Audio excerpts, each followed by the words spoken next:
Thanks so much for joining me today for the latest episode of Impact Real Estate Investing. My guest today is Katie Faulkner, an architect with a 25-year career. She has traveled a long and winding road to find answers to the design issues she cares about. That design and architecture should be accessible to everyone regardless of budget, and that all projects should have a net positive outcome. Starting with a master's in architecture degree from Harvard, she added in an MBA and a stint with Katerra, diving into the technological aspects of mass timber construction. Her work has earned her many awards. You will want to listen in. Be sure to go to evepicker.com to find out more about Katie on the show notes page for this episode. And be sure to sign up for my newsletter so you can access information about impact real estate investing and get the latest news about the exciting projects on my crowdfunding platform, Small Change.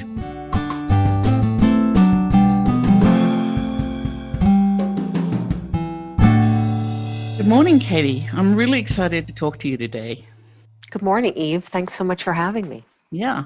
So last week I was absolutely spellbound by the fabulous presentation you gave to our lovely Women's Design Collaborative and on the 4 ways in which COVID will forever affect design. And that presentation for our listeners is posted on the Small Change blog roll if they want to take a look. But I wanted to ask you what inspired you to research and prepare that presentation. Sure. So Rebecca Martinez and I did this together. Rebecca is located in LA and I'm in Boston, and both of us have lost our jobs during this COVID pandemic. So we've had some time to really focus in on member advancement for the Women's Development Collaborative. And that's been great for me because it has opened up a world of development that I've long wanted to participate in, but actually as a designer and architect, haven't done a lot of directly. So Rebecca and I were brainstorming with Libby, who you know is our leader for WDC, and we had been talking about an open letter and a video that Cheryl Durst, who's the CEO of IIDA, had put out there on the future of design. And she made some pretty bold predictions, and so Rebecca and I started debating some of them, and that was really fun. We noticed that designers have been prognosticating since March. Some of the prophecies have seemed kind of silly. Some have been extremely elegant. All have called into question the way we go about our lives, how we interact with our fellow human beings, what we consider to be dangerous, what we consider to be fair, how we support one another. And we found that a lot of the changes that we were seeing had been things that had already been in motion before the pandemic. And what we were witnessing was some kind of acceleration. So I think you've had some of the guests on your show in the past. Even before this, you've had Mass Design on. They came out early with some restaurant guidelines and some healthcare standards. Other firms have done the same. The magazine Architizer, the online magazine, had all these articles of sort of X ways that COVID will change Y, how housing will change, how office will change. And then, of course, I always like to give the last word to the New Yorker, which had this article on how the coronavirus will reshape architecture. So Rebecca and I kind of sat down and we thought about, from our perspective on the West Coast and the East Coast, what were we seeing? And so what did you find? Maybe the question should be, what are the most groundbreaking things that you found, the most interesting things you found? We were all over the map because we felt like that we could base our 1-hour presentation on so many topics that we found interesting, even if we just looked at how she saw LA and how I saw Boston. But given where we were in our careers, given that we were really trying to work with women and women in development, we decided to divide the presentation into 4 areas: into work, into home, into the ground floor of what I'll call mixed-use development, and then in terms of how we were seeing changes on the street. And so that's how we started. And we began to pull together some studies that maybe had already been underway pre-pandemic, but were now really being looked at. People like Hines Development and CBRE were making some predictions about office, and we were seeing other architects kind of talk about the home. One of the things I think we zeroed in on immediately were how changes of work, our preferences in work. We did a poll of our own group, of our WDC membership, and I think you were there. Not one person in that group felt like that they would be going back to the office full time, even after a vaccine. I think that was the most startling discovery we made as we were pulling the presentation together. Interesting. Moving forward in your work, how are you going to act on what you found? Well, interesting. I mean, personally, as I'm launching a firm myself, it's really given me pause to think about what to invest in. In a normal situation, I would have run right out and subleased some office space, as I have a number of friends and colleagues who have small offices and have been great about offering me desk space and resources. But I haven't needed it because so many of my colleagues and the people I'm collaborating with are not going back to the office. They have families, they've got reasons to stay home. So I don't think I'll do that immediately. I've spent more time investing in my home office. I've spent more time investing in my technology platforms and learning new tools so that I can produce work by myself or produce work with a series of collaborators. So it's a little bit of a different model.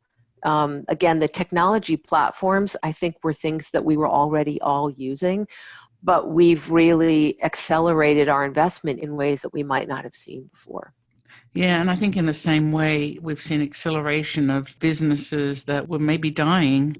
It's almost like a compacted 10 years, isn't it, during this pandemic, of things that have changed.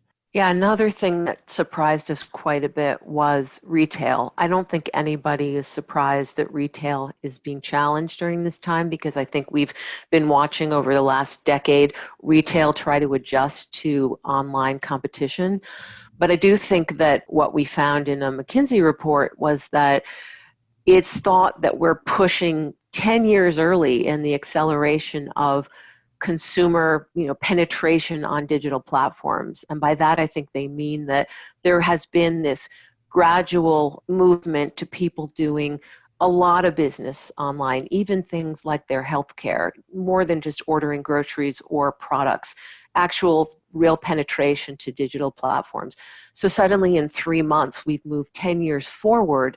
So what does that mean for our own mixed use development? I mean, you and I have talked about this before, that in housing developments, there's going to be this assumption that there's an activated street, right? That there's a ground floor that's dynamic. Right. Well, if that's not going to be retail, if that's not necessarily going to be small business, what's it going to be? So that, I think, caused Rebecca and I to really take a deeper dive into things like omni-channel retail and what does that look like? Who's likely to take ground floor? Or maybe things like ground floor housing, maybe what does that look like? So that's interesting. And, of course, not everybody is in a highly populated urban area, but I think that still does call into question kind of ground floor housing models. So, that was a bit of a discovery for us. And what do you think is going to happen with office use on the whole? I mean, we hear people want to go back to office, they want to go back to work, they don't like working in isolation, but also isolation might be a little bit safer and cheaper and all of those things. Yeah, that was confusing. I think for me, I'm still on the fence on how that's going to go. That if you look at CBRE or a recent article that I read about Heinz, people in commercial are predicting a decrease in overall office demand for sure, but it seems like they're predicting kind of a small decrease that I've read as low as 2%. And the reason they say that is because they think that there'll be an overall demand for more space in your office. Maybe offices aren't going to bring the whole group downtown, but when they do, people will want 15% more space than they had. I don't know about that. I mean, it isn't that I don't believe people want more space, but the open office was already kind of well underway. That kind of studio model that architects and designers have been used to was really taking over all kinds of office sectors. But that being said, I don't know that everybody, I'm going to go back to that informal poll that we took just with our own group.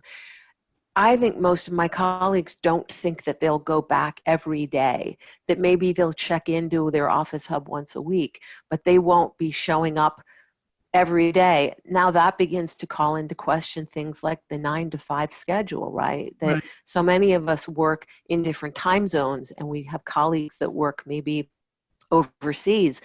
Why limit our work to 9 to 5? If I've got parents or children or other pressures, I can get just as much done, but maybe I'm restricted by school hours, et cetera. So now we're thinking like, whoa, what about the weekend?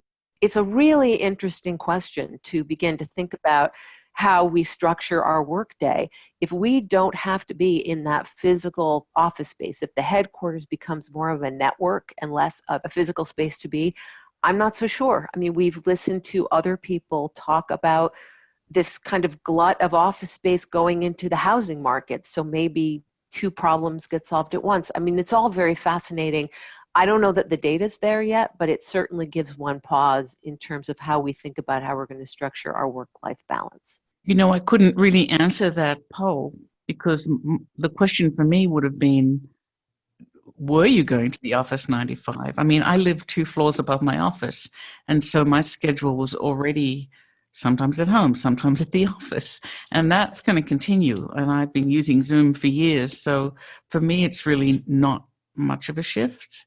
I had the same issue. I had been practicing with a firm that I co-founded for almost 11 years.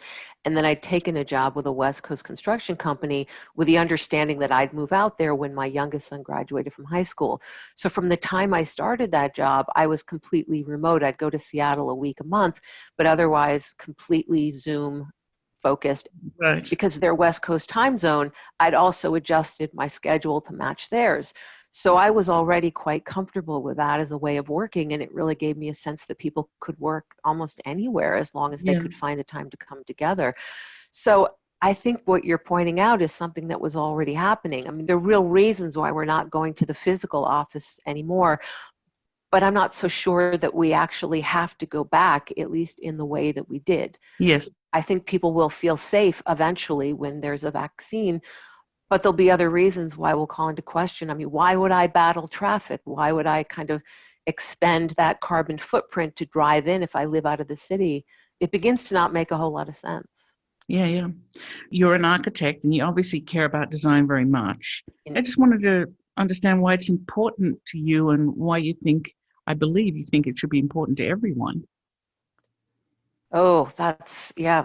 So I have been practicing since the late 90s and almost since the beginning have had a real fascination with prefabrication and construction and the ability for construction to be much more efficient in a way that had a much lower carbon footprint. This was, I think, back before, I think even then we all knew that we had a real responsibility to the climate, but maybe the climate as a crisis wasn't screaming at the top of our agenda the way it is now.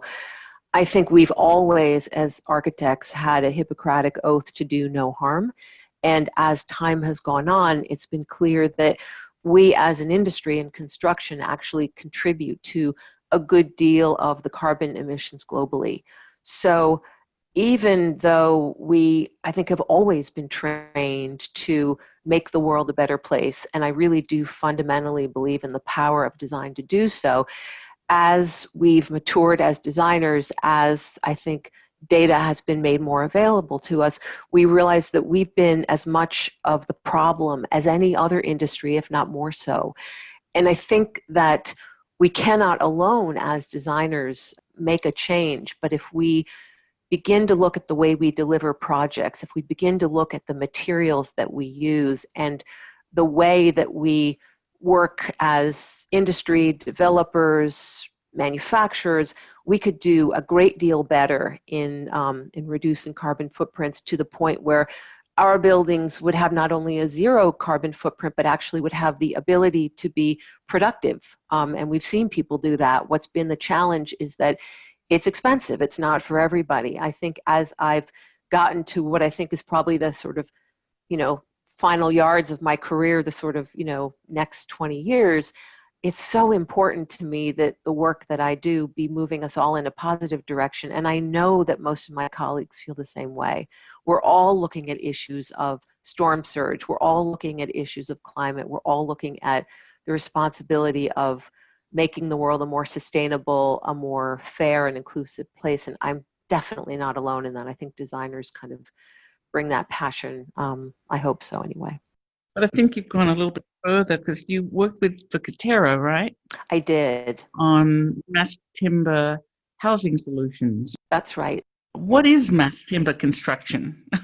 Oh, well, I'm happy to talk about that. So in 2011, I launched a firm with a couple of partners called Nada. One of them is the designer who's fairly well known, Nadir Tirani. And that practice was really focused on design excellence, but design excellence with a really profound engagement with the materials of construction and how construction, kind of the means and methods of construction.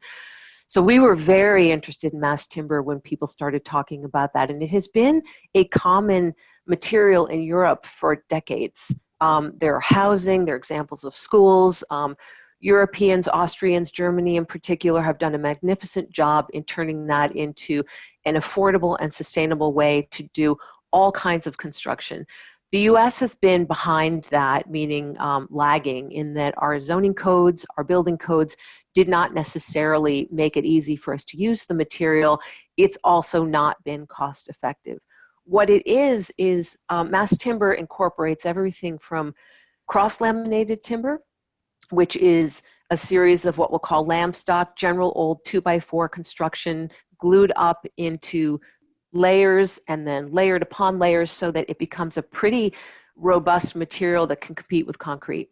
It's also glulam, which is very typical. Lots of people have been using glulam for years, which is, again, another glued up means of using just regular timber stock into something that has a lot more resilience, both structurally and with fire protection. If done well, mass timber can be very sustainable and work very well with forestry management and actually help bring industry to parts of the country that have not necessarily had productive forests for a long time but have a lot of timber. There's a whole wealth of research that's being done by the Carbon Leadership Institute or the Carbon Leadership Forum. There are companies like Katera that have been founded on bringing cross-laminated timber into the mainstream of construction. It can be done as a hybrid. It can be done with steel. It can be done with concrete, and even then still very much lowers the carbon footprint. It isn't just the material itself, but it's the ability to do a lot of the fabrication off-site. So when it comes on site, it can get erected relatively quickly. We at NADA put together and successfully delivered the first mass timber student residence for Rhode Island School of Design in Providence. That is a hybrid. It's not completely mass timber. And by that, I mean the structure itself is steel, meaning the columns are steel, but the slabs are cross-laminated timber. So you can leave those exposed with certain construction types. So you get beautiful ceilings and you can really appreciate the natural wood. Goes up very fast, has much less dust and waste than concrete. It's a wonderful material, and we could do a very deep dive on that in this podcast. I know we've talked about the WDC doing something on it. There's no shortage of information on it. It's a really fascinating material, and I think the challenge now is to find ways to bring it into the market so that everybody can access it, so that it really can be cost effective for housing, for schools, for all kinds of typologies that really need not only carbon with a low footprint, but with a cost price point that makes it accessible to everybody. You know, I was interviewing an architect in Amsterdam, Superlofts. Oh, yes. Podcast, and he also brought up another aspect of mass timber that I thought was really fascinating from a design point of view. He was designing communities where he expected people to want to change their spaces, you know, add maybe another unit or subtract a room over time. And mass timber gives you the ability to break through and change the space that someone occupies much more easily than other materials, which I thought was really interesting. You know, we've talked a little bit about this, that again, just getting back to this discussion of acceleration. Pre-COVID, if we were talking about housing, I would have said the biggest challenges to housing in the next decades are social justice, the delivery method, and then of course climate. I mean, those three things could be put to just about any construction type. But that social justice component is exactly that way that we could deliver housing to people that would give them the flexibility to grow, so that maybe when you're just starting out, it's just a small household. Maybe it grows to have a family or have a multi-generational component where parents move in or people stay. And you're completely right. Mass timber allows for that because it's this kind of terrific, almost plug and play kind of construction that you can have the slabs put in place, which have structural integrity themselves and have a pretty decent span. And you can kind of leave it as a shell and then outfit it as time goes on with either a timber construction or a hybrid construction of something that's more of a lighter frame. And it is exactly that. It's extremely flexible. So you can build this kind of grid system that's quite elegant, that allows itself to be a studio, a 1-bedroom, a 2-bedroom, a 3-bedroom. It can be townhouses. So we're not yet doing a lot of that here. And again, I think that the barrier is market driven. It's that it's not yet cost competitive with other construction types.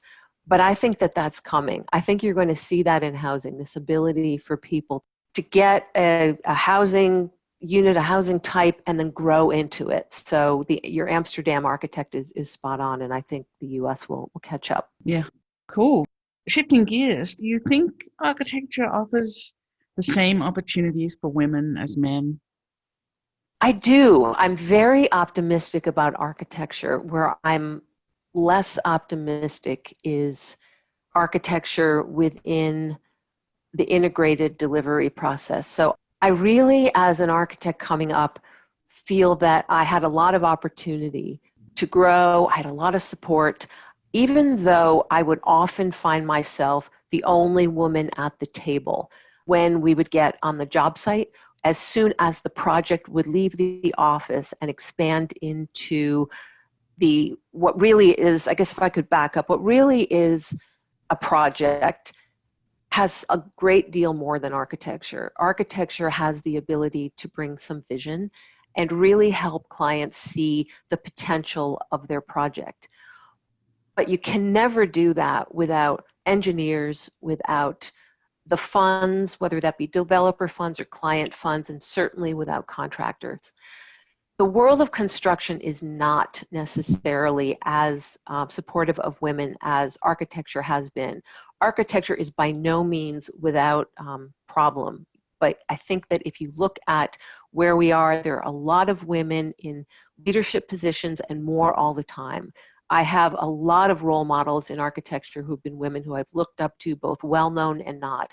But as soon as we leave the office and we go into that world of project delivery, whether it be development or construction, it's discouraging. I think that my leaving NADA was difficult to do because I loved it. I love architecture, but I really wanted to make an impact.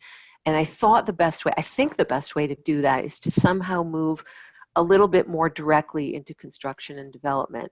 That has been extraordinarily difficult as a middle-aged woman, or frankly, as a woman at all.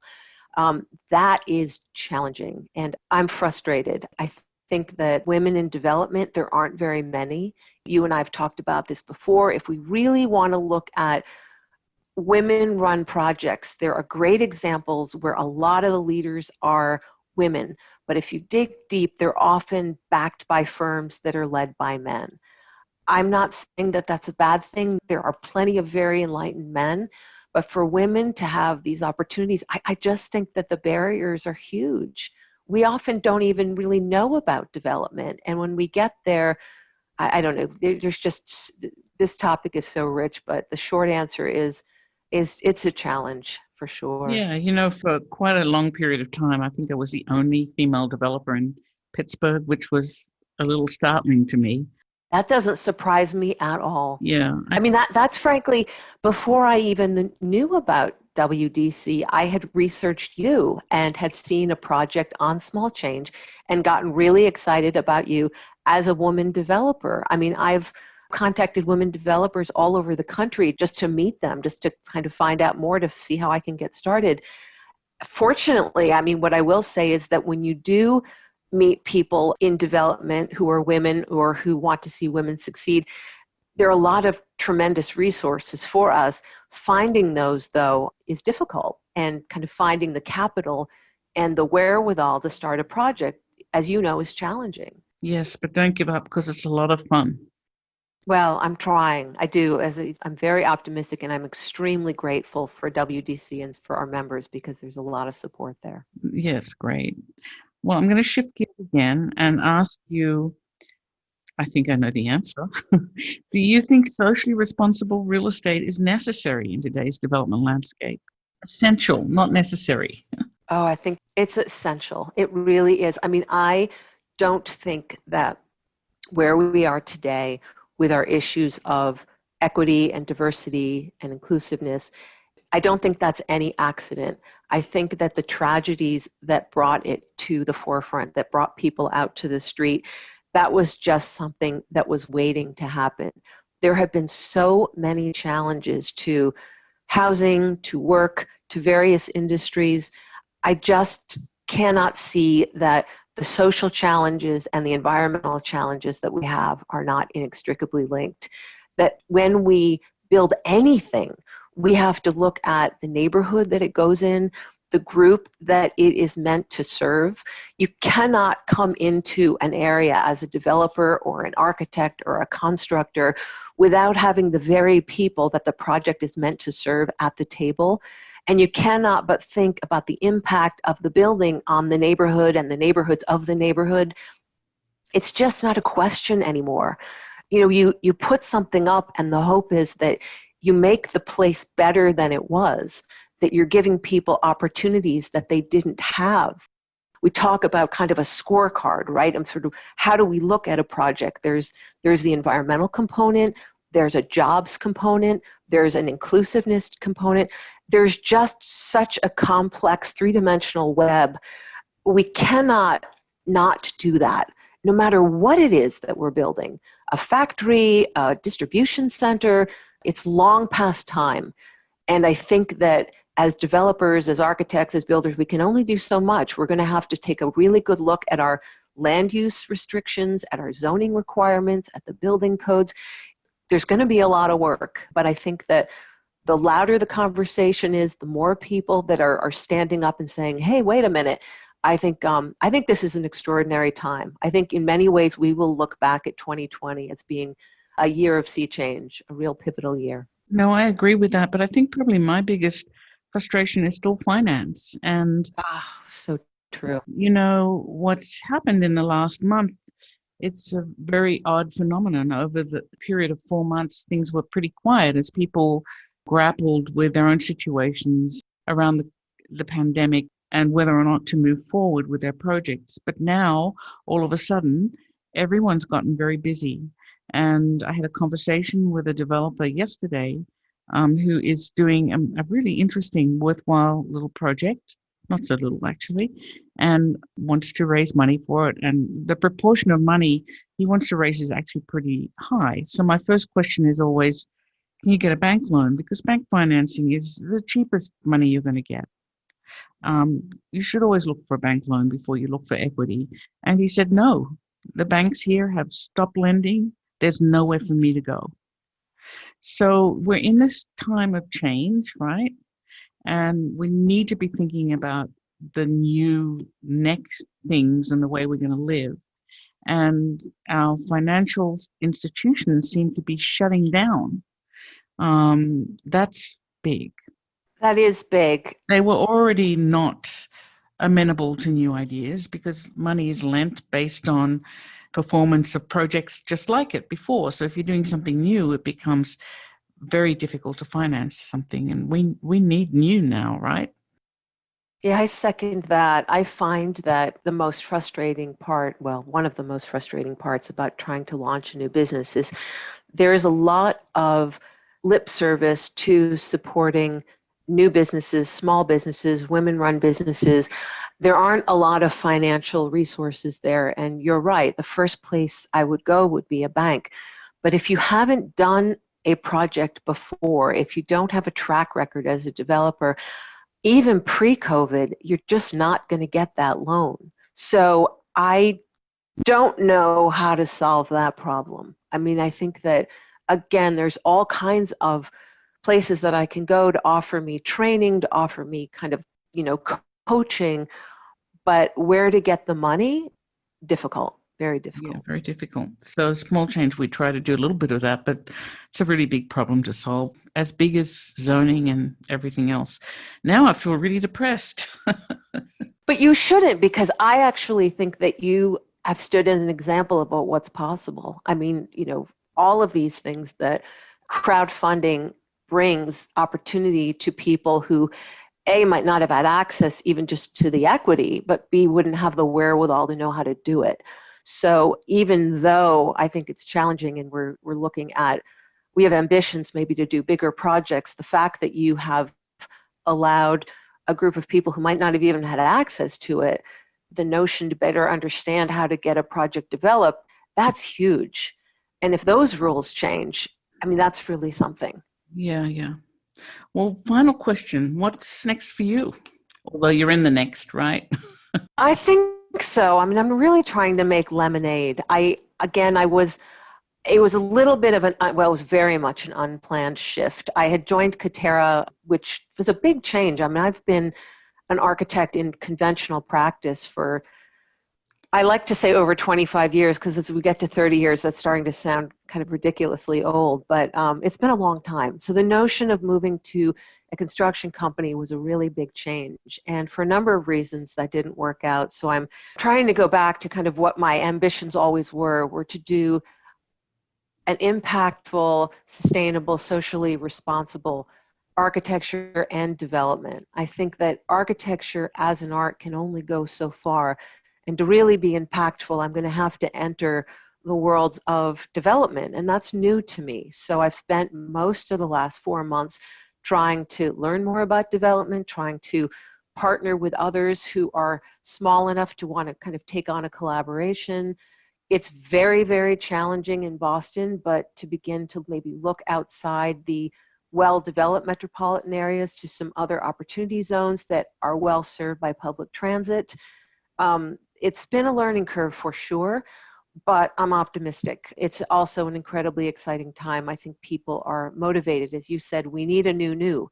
That being said, it's a bit of a cliff that I'm trying to scale. So let's check back in a few months, but I'm hopeful that we'll see some progress. We should try and do a project together. And if there are anyone else out there that wants to join us, that would be amazing. It would. My big dream is, sorry, gentlemen, but an all-women-run development project would be just amazing.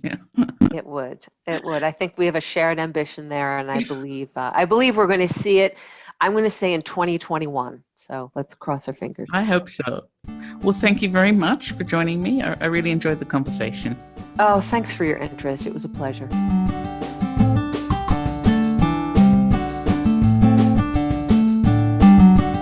That was Katie Faulkner. Many architects stay within the confines of prescribed architectural roles. Katie has really stretched herself, and now she wants to stretch herself more. She sees real estate development as the ultimate way to take control of the physical landscape, and I'm right there with her. Let's hope she succeeds and brings her wealth of knowledge and compassion to the real estate development world.